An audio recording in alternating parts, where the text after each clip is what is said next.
Secretary Herbosa ang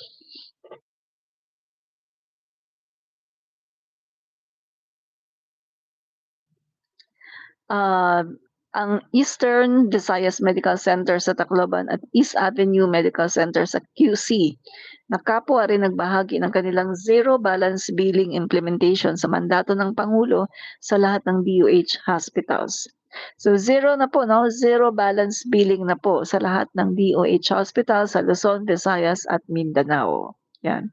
So only in the time of President Marcos Jr. Ganyan po mga kaibigan, ganyan po kagaling ang ating Pangulong BBM. Napakagaling po ng ating Pangulong Bongbong Marcos, no? Napakagaling.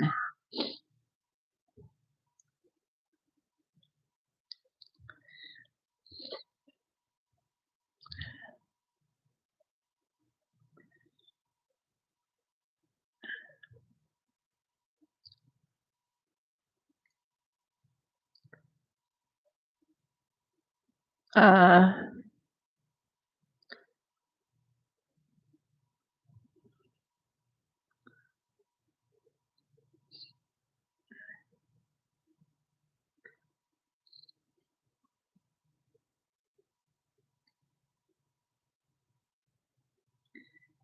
so only in the time of President Bongbong Marcos Jr. po yan, ganyan po siya kagaling mga kaibigan ng ating Pangulo.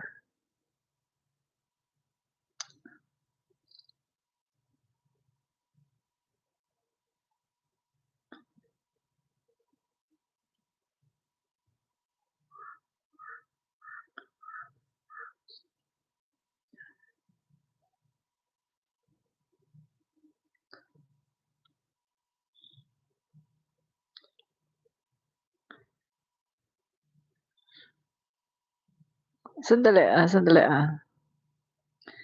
Ano 'to, merong may nag-propose, ano 'to, nag-propose ng firing squad.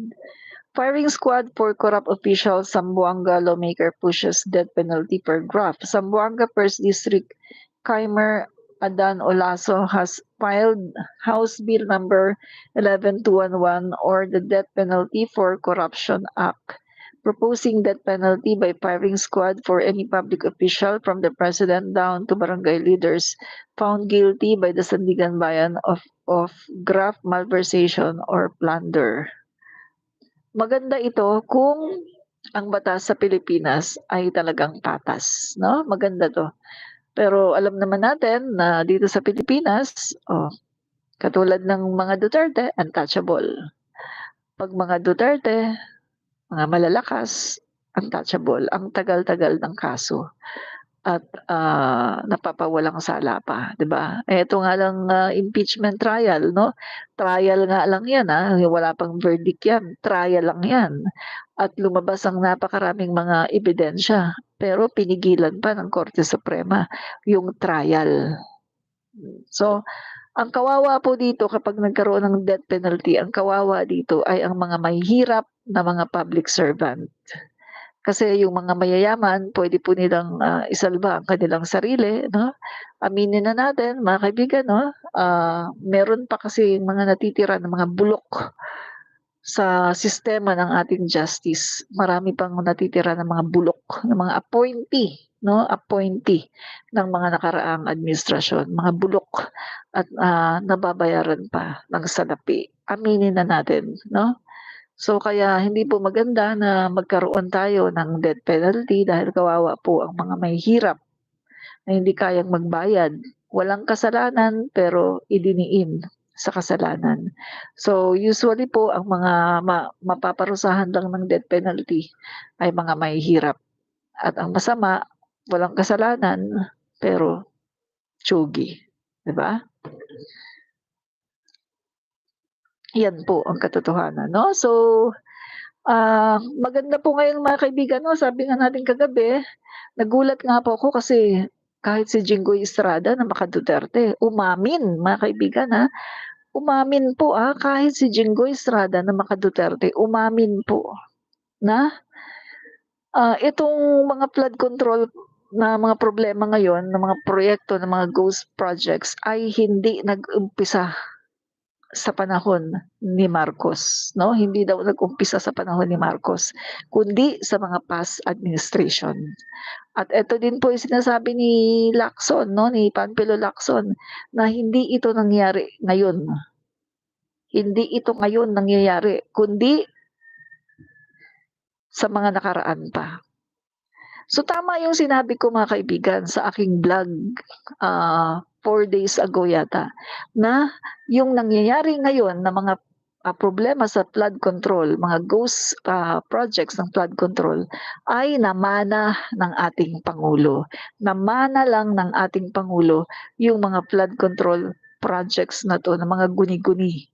Guys, ganito daw yan eh. Ganito daw ang nangyari In-explain to ng isang political analyst eh. Ganito daw yung nangyari guys. Halimbawa, 2018, merong mga flood control, no? Halimbawa, meron silang 20 billion flood control, no? Projects. Halimbawa lang 20 billion flood control projects in Visayas, halimbawa. Tapos, hindi nila nagawa. 2018 yan hindi nila nagawa. Pagdating mga kaibigan ng 2023 o 2024, ang gagawin nila para mapagtakpan yung hindi nagawa noong 2020, itong 2018, ang gagawin nila, imbis na yung bagong proyekto ng mga flood control ang dapat nilang gawin, ay tinatrabaho nila yung mga hindi nila nagawa noong 2018. Nagigets niyo mga kaibigan?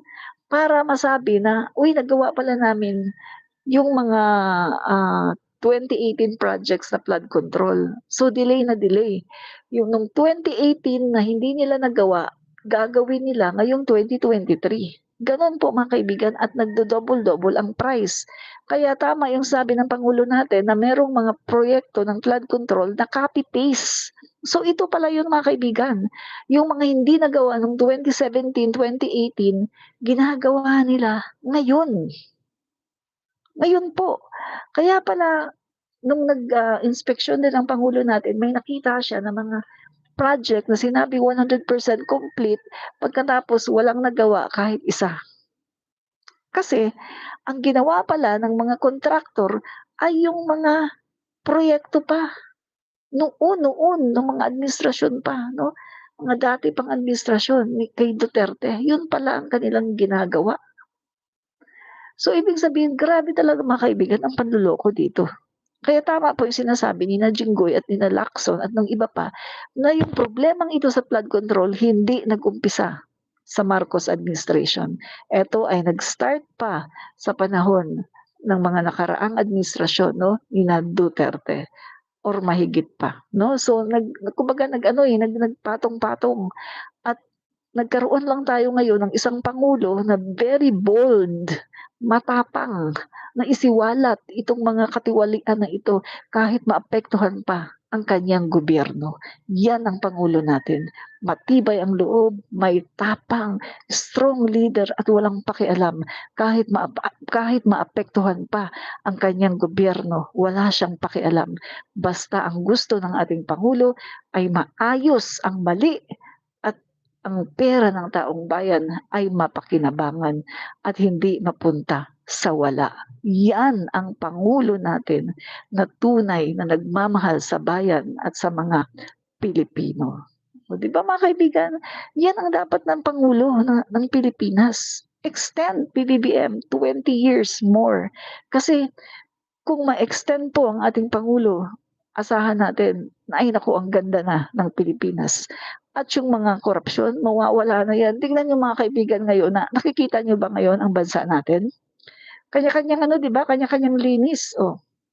Yung mga senador natin ngayon, kanya-kanyang o kanya-kanyang gustong mag-inspection. Dati sina Joel Villanueva hindi yan lumalabas. Pero ngayon kita mo lumalabas na, di ba? Yung mga trapo natin ng mga senador, yung mga trapo natin ng mga politiko, dati hindi nagpapakitang gilas yan. Ngayon nagpapakitang gilas na, pinapakita nila na may ginagawa. sino lang naman ang matigas ang mukha, na talagang pinaninindigan ang pagiging Dora the Explorer at walang ginagawa kundi magbakasyon ng magbakasyon. Sino lang naman ang matigas ang mukha na pinapakita na talagang wala siyang ginagawa? Si Sara Duterte, do'n namamasyal, nasa iba-ibang mga bansa, 'di ba? Pero yung ating mga senador ngayon o kanya-kanya na silang linis, biglang naging mga champion sa paglaban ng korapsyon. Gayong sa panahon naman ni Digong, ay wala naman silang say kahit alam nila na maraming korapsyon. Kasi nahahawa sila sa pangulo natin kasi ang pangulo natin lumalaban sa korapsyon. Gano'n talaga yung mga kaibigan, kapag ang pinakadulo ay matino, kapag ang presidente ay matino, lahat tumitino din. Kapag ang presidente ay matino at lumalaban sa korapsyon, lahat gusto rin lumaban sa korapsyon. Tingnan mo mga kaibigan, ang ating pangulo nung kanyang SONA, hindi naman siya wala naman siyang pinangako na lalabanan ang korapsyon. Pero ito, ginagawa niya, nilalabanan niya ang korapsyon. Ngayon mga kaibigan, ang daming kalaban, ang daming kaaway ng pangulo natin at ang daming galit sa kanya ngayon, literally. At yung iba diyan nananahimik lang, pero naghahanap yan ng paraan kung paano nila rerasbakan ng ating pangulo. Kaya nga ang pangulo natin kailangan niya ng maraming prayers, maraming dasal para sa kanyang safety dahil marami siyang mga kaaway. Lalong dumami ang kaaway ng pangulo natin ngayon kasi nga siya ay gumagawa ng maayos at talagang para sa bayan, para sa paglaban sa korupsyon. So kinakabangga ng pangulo natin ngayon ang mga sindikato sa sindikato sa contractors, sindikato dito sa gobyerno. Kinakabangga ng pangulo natin yung mga katiwalian at yung mga tiwali na mga government officials. Kaya ang daming threat ngayon sa buhay ng ating pangulo at ang daming nagbabanta ngayon sa ating pangulo. Kaya kailangan niya ng maraming dasal. Ipag-pray po natin ang ating pangulo na palagi po siyang ingatan ng ating Panginoon para hindi po siya magawan ng masama ng mga masasamang tao na 'to na galit sa kanya. Dahil ini-expose niya ang lahat ng katiwalian at dahil nilalabanan niya ang lahat ng mga katiwalian na ito. Kaya ipag-pray po natin ang ating pangulo dahil napakahirap po kung biglang mawala ang ating pangulo at ipapalit ang isang tagalustay ng pera ng katulad ni Sara Duterte. Kawawa ang ating bansa. So mga kaibigan, include in your night prayers ang ating Pangulo. Kapag kayo bago matulog sa gabi, include po natin ang ating Pangulo na ingatan po siya lagi ng buong may kapal para siya po ay protektahan sa lahat ng kanyang mga lakad. Lalong-lalo na mga kaibigan, ang Pangulo natin ay kung saang-saang lupalop ng Pilipinas nakakarating at nag-iinspeksyon at namimigay ng tulong sa ating mga kababayan. Prone na prone po siya sa mga masasamang mga tao na nagbabanta sa kanyang buhay, 'no? So ipag-pray po natin ang ating Pangulo na siya po ay ingatan ng ating Panginoon, 'no? 'Yan. So, ano pa? 'Yan, okey.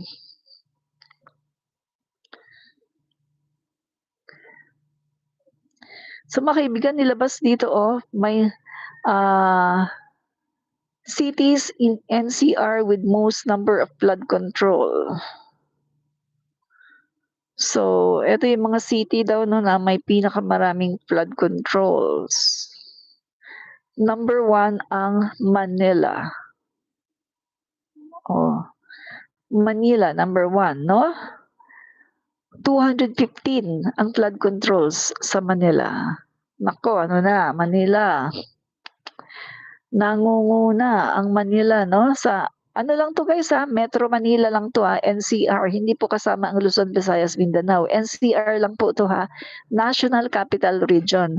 So Manila po ang number 1, ang pangalawa ay Quezon City, pangatlo ay Caloocan, pang-apat Parañaque, pang-5 Pasig, pang-6 Malabon, pang-7 Taguig, pang-8 ang Navotas, pang-9 ang Valenzuela, number 10 Marikina, number 11 Makati, number 12 Las Piñas, number 13 Pasay, number 14 Muntinlupa, number 21 Pateros, number 16 San Juan, at number 2 ang Mandaluyong. May mga flood control, no?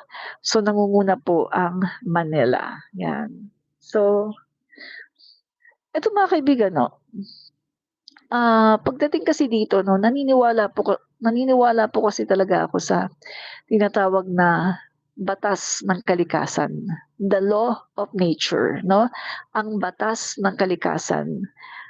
Kapag sinaliwa mo o kapag ikaw ay nag-go against sa nature 'no, sa law of nature, kapag sinaliwa mo ang batas ng kalikasan, babalikan ka niyan. Ano ibig ko sabihin? Tingnan niyo na mga kaibigan 'no, dito po, oh, tingnan niyo yung mga nangyayaring mga reclamation. Manila Bay reclamation. Tingnan niyo, yung mga reclamation diyan sa MOA, oh, sa laki ng mga na-reclaim na mga lupa diyan mga kaibigan na sabi nga ng DPWH, wala na daw silang nagawa, eh, kasi pagdating ng Marcos administration nandiyan na yan, eh. Pinayagan ni Digong, Diyos ko, si Digong na naman, my God, si Digong na naman po. Ay, anong ginawa ni Duterte sa bansa natin mga kaibigan? Minarder talaga ni Duterte ang bansa natin. My God. Minarder talaga ni Duterte ang bansa natin. Yan po sabi ng DPWH, Bonoan, Secretary Bonoan, wala na kaming nagawa, eh. Pagdating namin, nandiyan na. Nandiyan na yung mga reclamation na yan, napakalaking mga reclamation. Sa Manila Bay, sa MOA, nandiyan na yan, wala na daw silang magawa. Grabe mga kaibigan ang ginawa ni Duterte sa bayan natin na Pilipinas. Binaboy ni Duterte ang bansang Pilipinas. Binaboy ni Duterte ang Pilipinas. Hindi lang niya binigay ang West Philippine Sea, hindi lang yung pagpapalaganap ng pogo at yung pagbibigay niya ng mga birth certificate at ng mga Philippine passport sa mga Chinese citizens. At hindi lang yung mga ginawa niya na nagkaroon pa tayo ng first Chinese mayor sa Tarlac. Hindi lang yan mga kaibigan, kundi yung ginawa niya na pag-aaproba ng mga reclamation projects dyan sa Manila Bay, sa MOA at sa iba pa. Grabe ang ginawa ng Duterte administration. Binaboy niya ang Pilipinas. Hindi naman kanya ang Pilipinas, eh. Kaya ngayon anong nangyari sa atin? Law of nature, mga kaibigan. Kung ano ang ginawa mo sa kalikasan, babalik sa'yo. Law of nature. Babalik sa'yo. Ito, anong nangyari? Oh, baha-baha. Guys, sa dami ng na-reclaim nila na mga tubig dyan sa Manila Bay, dyan sa MOA, saan pupunta ang mga tubig na yan pag bumaha? Ay na-reclaim na nila yung mga dagat dyan. Isa yan sa dahilan na naniniwala ako, bukod sa mga basura at sa mga palpak na flood control projects, yan talaga mga kaibigan, number 1 yan. Naniniwala ako, guys, ang kalikasan, kapag binalahura mo, babalikan ka. Matindi ang balik ng kalikasan. Kaya grabe mga kaibigan, si Duterte, napakalaki ng kanyang kasalanan sa mga Pilipino. Walang kapatawaran na kasalanan sa mga Pilipino ang ginawa ni Duterte sa Pilipinas. Walang kapatawaran. Kaya sa inyong mga kaapu-apuhan, ikwento nyo yan kung anong ginawa ng Duterte administration. Walang kapatawaran na kasalanan, binaboy niya ang Pilipinas. Parang isang babae na paulit-ulit niya na ginahasa. Grabe, napakasama ang ginawa ni Duterte sa ating bansa. Grabe mga kaibigan, sobra, no? Grabe mga kaibigan. Dali, basahin lang natin yung sinabi ni ano,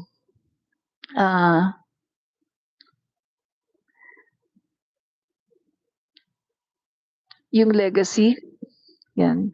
Martini and Vodka, Rice Processing Centers, Data Centers, LRT Extension, Maritime Law Act, Emancipation Act, Specialty Hospitals, AFP Modernization, dams, ilan lang po sa mga legacy ni PBBM, marami pang darating tumpak. Correct po kayo dyan, no? Martin Vodka. Yun nga lang mga rice processing centers, no? Napakarami po niyan at ang lalaki po niyan. Para po yan maging sustainable yung 20 pesos na bigas na programa ng ating Pangulo. At yung mga data centers, no? At yung pagpapatayo niya, no? Ng fiber backbone infrastructure sa buong bansa. Napakahalaga niyan mga kaibigan. LRT extension, yan maritime law, no? Maritime Act law, yung Emancipation Act, yung pagbura sa mga utang ng lahat ng mga magsasaka, no? At yung mga specialty hospitals na pinapagawa, Luzon, Visayas, Mindanao, sa lahat po ng region yan, papagawa po ng mga specialty hospitals. AFP modernization, ito yung totoo na AFP modernization. Dahil sa panahon ni Duterte, parang ano lang budol-budol ang nangyari noon. Ito talaga sa panahon ni PBBM ang tunay na AFP modernization program, no? So ilan lang 'yan sa mga legasiya ni PBBM plus yung 200 power plants na pinapagawa ng ating pangulo, yung mga solar farm, the biggest solar farm with battery in the world, mga kaibigan, nandito 'yan sa ating bansang Pilipinas. Ganyan po ka-genius ang ating Pangulo.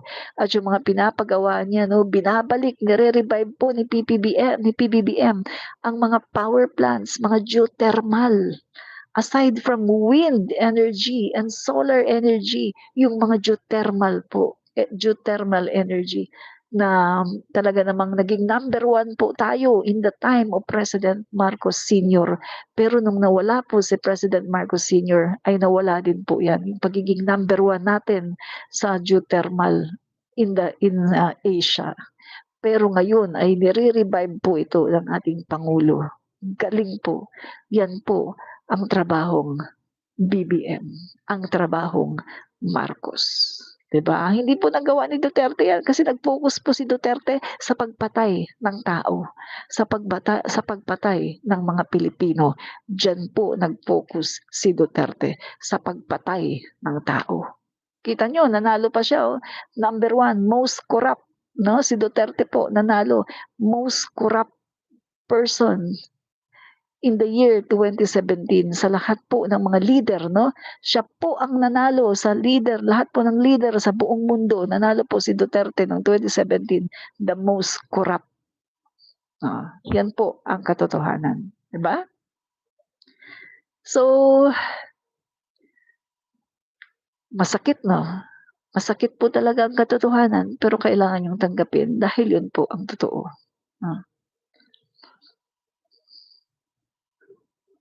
Yan po ang totoo, so kailangan yung tanggapin.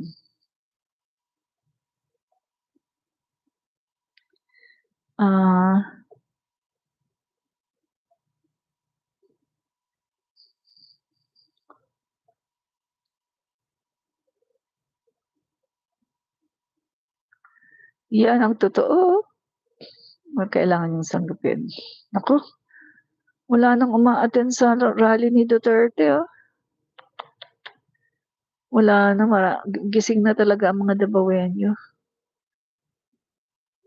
Wala na guys. Nag-rally pala sila, no? May rally pala sila Duterte, no? Sa Davao. Oh, wala na talagang uma-attend. Sila-sila na lang, mga nabubudol.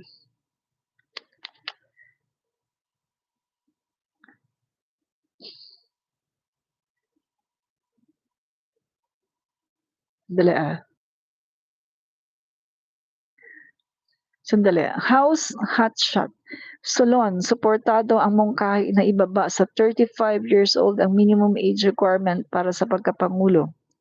Tila may pagsang-ayon si Negros Occidental 3rd District Representative Javi Binetes sa panukala ni Senate Minority Leader Vicente Tito Soto III na ibaba mula sa 40 tungo sa 35 years old ang minimum age requirement para sa pagtakbo bilang Pangulo ng Pilipinas. Bah, maganda to. Yes, sana maaprubahan yan. Kasi pag naaprubahan yan, pasok si Sandro Marcos. Yes! Guys, pasok si Sandro Marcos. Pag na-approve yung bill na yan, na 35 years old, ang pwede na maging tumakbo no, sa pagka-presidente. Pasok na si Sandro Marcos sa 2028.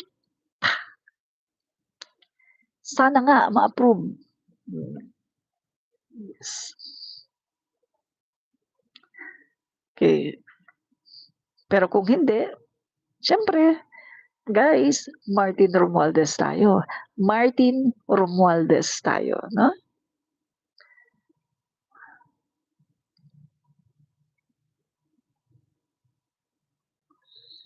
Yan.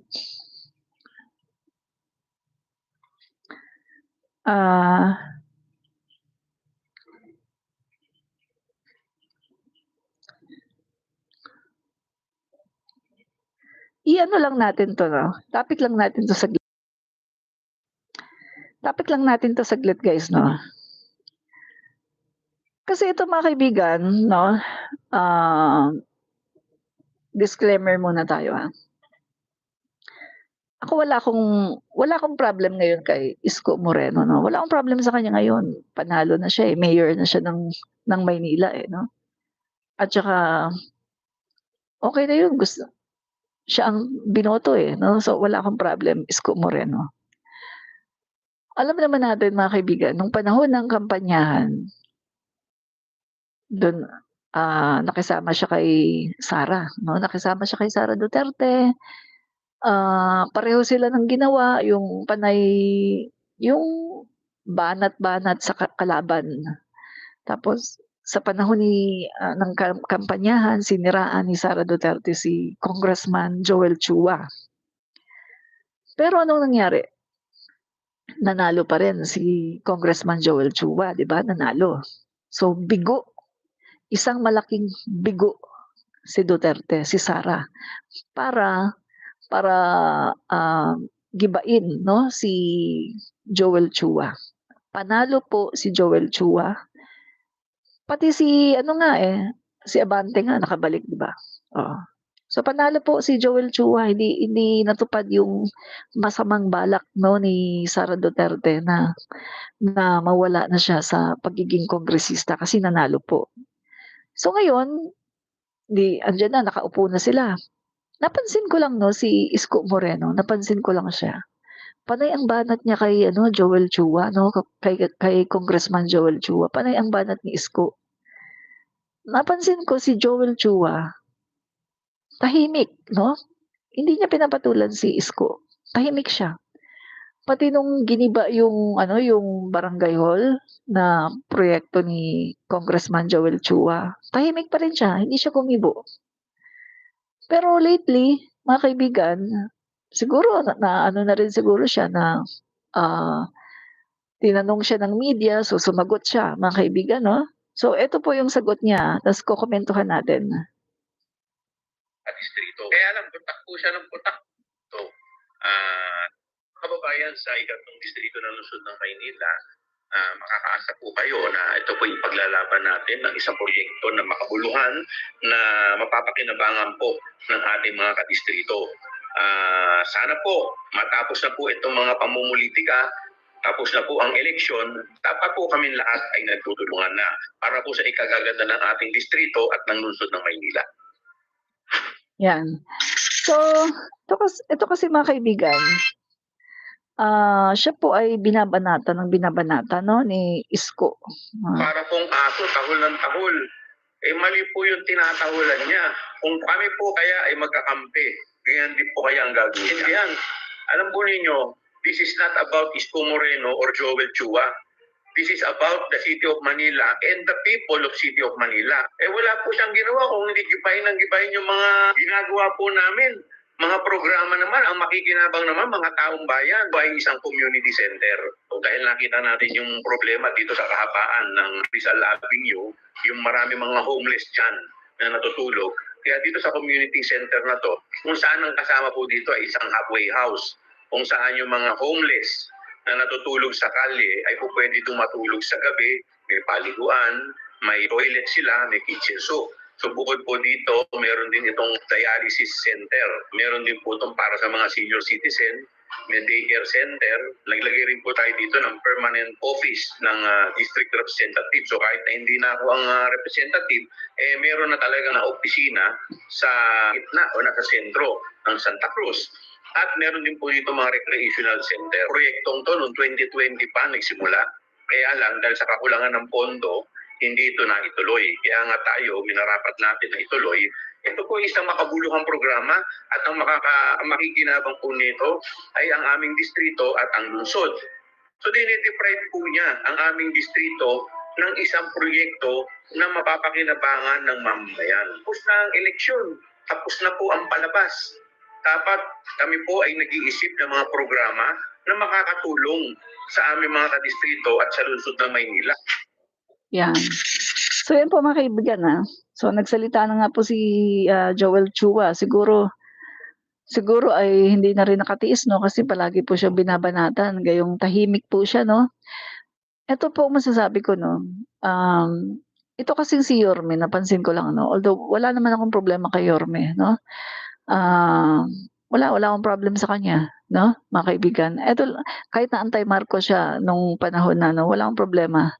So, ito ang masasabi ko, no, napansin ko lang, itong si Yorme, mga kaibigan, yung tinutumbok niya yung mga, yung mga ayaw ni Sara, yung mga ayaw ni Sara Duterte, yung mga galit, no, yung mga kongresista na galit si Sara Duterte, parang yun ang tinutumbok ni Yorme. Kasi napapansin ko mga kaibigan, parang pinag-iinitan niya si Congressman Joel Chua at saka si Congressman Valeriano. Bakit? Si Valeriano, siya yung mga kaibigan yung nagkaroon ng speech patungkol doon sa pag-iimbestiga ng confidential funds ni Sara Duterte. At si Joel Chua naman, siya naman yung chairman ng good governance no nung nag-investigate kay Sara Duterte sa kanyang paggastos ng confidential funds. So nakikita ko na mukhang ang tinutumbok ni Yorme ay yung mga kongresista na ayaw ni Sara Duterte. So parang nakakapag-isip tuloy ako. May order ba? May order ba coming from the Vice President na itong mga to ay atakihin mo? Etong mga ito ay gipitin mo? Naiisip ko lang ha. Ito tanong ko ha. Kasi napansin ko hindi naman niya ginagawa ito sa ibang mga kongresista Tama yung sinasabi ni Congressman Joel Chua. Kung ang sasabihin lang ni Yorme ay nakabalandra daw yung building, guys, ang tama nga naman si Congressman Joel Chua, marami pong building. May barangay hall pa, no?